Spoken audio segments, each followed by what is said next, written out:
Page number 97 पे देखिए पद्यांश 5।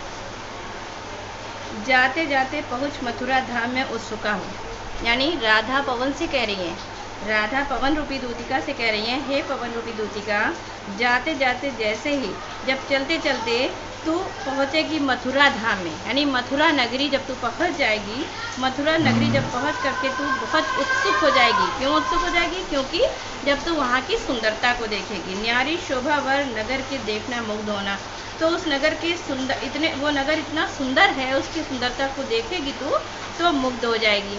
यानी हे पवन रूपी दूतिका, जब तू चलते चलते जब मथुरा नगरी पहुंचेगी तो बहुत ही उत्सुक हो जाएगी वहाँ की सुंदरता को देखकर, क्योंकि उस नगर की सुंदरता बहुत ही मतलब मुग्ध करने वाली है, अपने आप में मोहित कर देने वाली है। तो उस नगर की शोभा को जब तू देखेगी तो मुग्ध हो जाएगी।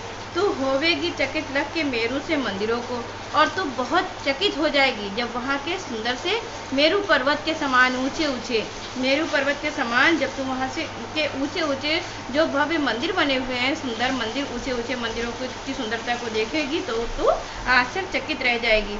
आभा वाले कलश जिनके दूसरे अर्क से हैं, और वहाँ पर आभा वाले माने कांतिमान, बहुत ही कांतिमान, बहुत ही चमकीले कलश जो बने हुए हैं मंदिरों के ऊपर, जो मंदिरों के ऊपर इतने ऊंचे ऊंचे मंदिर हैं, उन मंदिरों के ऊपर जो कलश बने हुए हैं वो इतने सुंदर हैं, ऐसा लगेगा जब तू देखेगी जब तू देखेगी तो तुझे लगेगा जैसे दूसरे अर्क से, अर्क माने होता है सूर्य, यानी ऐसा लगेगा जैसे दूसरा धरती का कोई सूर्य हो, ऐसा तुझे लगेगा जैसे कोई दूसरा कोई सूर्य हो। यानी हे पवन रूपी दूतिका, जब तू वहाँ पर उस ऊंचे ऊंचे भव्य मंदिरों को या सुंदर से मंदिरों को देखेगी और उस पर जो कलश बने हुए होंगे वो कलश इतने कांतिमान, इतने सुंदर, इतने चमकीले होंगे कि तुझे लगेगा जैसे वो दूसरा कोई सूर्य हो, धरती पर का कोई सूर्य हो।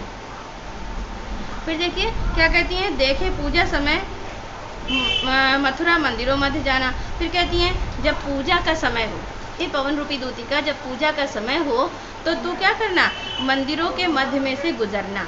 जब पूजा का समय हो तो तू मंदिरों के मध्य में से गुजरना, वहाँ पर नाना वादो मधुर स्वर की मुग्धता को बढ़ाना। वहाँ पर अनेक प्रकार की मधुर मधुर तुझे स्वर सुनाई देंगे।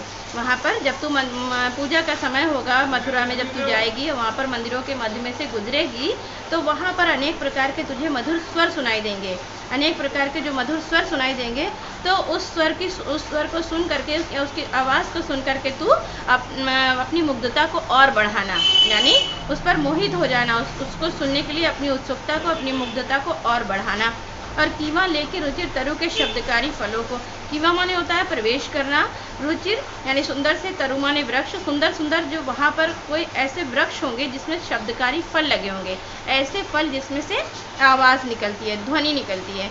तो कह रही है तू प्रेम पूर्वक उन वृक्षों के शब्दकारी फलों के अंदर क्या करना, प्रवेश कर लेना, कीवा लेके यानी प्रवेश कर लेना। तू जा करके उस सुंदर से वृक्षों के शब्दकारी फलों के अंदर तो प्रवेश कर जाना और धीरे धीरे मधुर रव से मुग्ध हो बजाना, और धीरे धीरे क्या करना, मधुरता पूर्वक उसमें से ध्वनि निकालना। जैसे कोई चीज़ को फूको तो उसमें से आवाज़ निकलती है, उसी तरह से शब्दकारी फलों के अंदर तू, हे पवन, तू उसके अंदर प्रवेश कर जाना और धीरे धीरे मधुरता पूर्वक उसको बजाना या उसमें से ध्वनि निकालना। अब देखिए पद्यांश 6।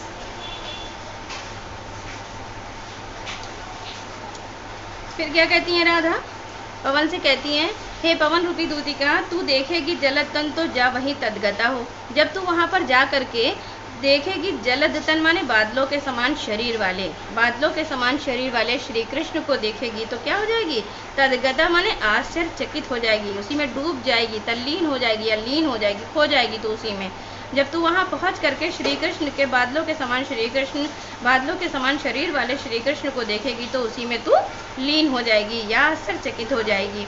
होंगे लोने नयन, उनके जो सलोने से, लोने माने सलोने, बहुत सुंदर से जो नेत्र होंगे वो ज्योति उत्कीर्णकारी, बहुत ही कांतिमान होंगे, उसमें से एक अलग सा प्रकाश निकल रहा होगा, यानी उनकी आंखों से एक अलग सा प्रकाश, एक अलग सी आंखों से एक अलग सी किरण फूट रही होगी।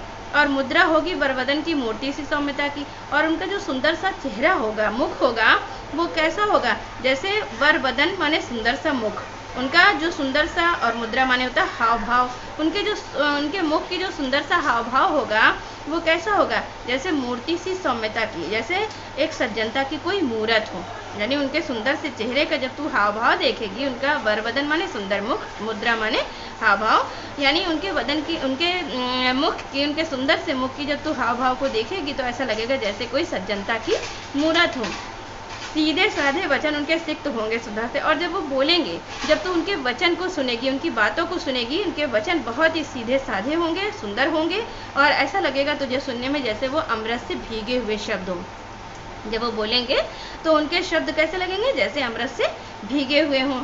नीले फूले कमल दल सी गात के श्यामलता है, और नीले फूले माने खिले हुए, कमल के दल के समान, यानी कमल का जैसे कमलों का समूह हो, ऐसा, जैसे यानी नीले खिले हुए कमलों के समान उनके गात माने शरीर की श्यामलता है, यानी सांवलापन है। जैसे नीला खिला हुआ कमल होता है, उसी नीले खिले हुए कमल के समान उनका सांवला सा शरीर होगा। पीला प्यारा बसन कटी में पहनते हैं फबीला, और पीले रंग का प्यारा सा वस्त्र वो अपने कमर में पहनते हैं, जो बहुत ही फबीला माने बहुत चमकदार होता है, बहुत ही चमकीला होता है। पीला सा प्यारा सा वस्त्र वो अपने कमर में पहनते हैं, जो बहुत ही चमकीला होता है या चमकदार होता है। छोटी काली अलग मुख की कांति को है बढ़ाती, और जो उनके बालों की अलग माने तो काली लटे माने काली अलग माने लटे, यानी बालों की जो लटे हैं जो उनके चेहरे पर लटकती हैं, वो उनके मुख की कांति को और बढ़ा देती हैं, उनके मुख की चमक को और बढ़ा देती हैं। यानी उनके बालों की जो लटे हैं उनके चेहरे के ऊपर जब लटकती हैं तो उनके चेहरे की सुंदरता को और बढ़ा देती हैं। सद वस्त्रों में नवल तन की फुर्ती सी प्रभा है, और उनके सुंदर सुंदर वस्त्रों में उनके शरीर की एक कांति जो एक नवीन रूप से फूटती रहती है। यानी उनका जो सुंदर सा शरीर है, उससे जब वो नए नए जब सुंदर से वस्त्र पहनते हैं तो उनके शरीर की जो सुंदरता है वो एक उससे अलग सा एक प्रकाश वितरण होता रहता है, या एक अलग सी किरण उसमें से फूटती रहती है। ठीक।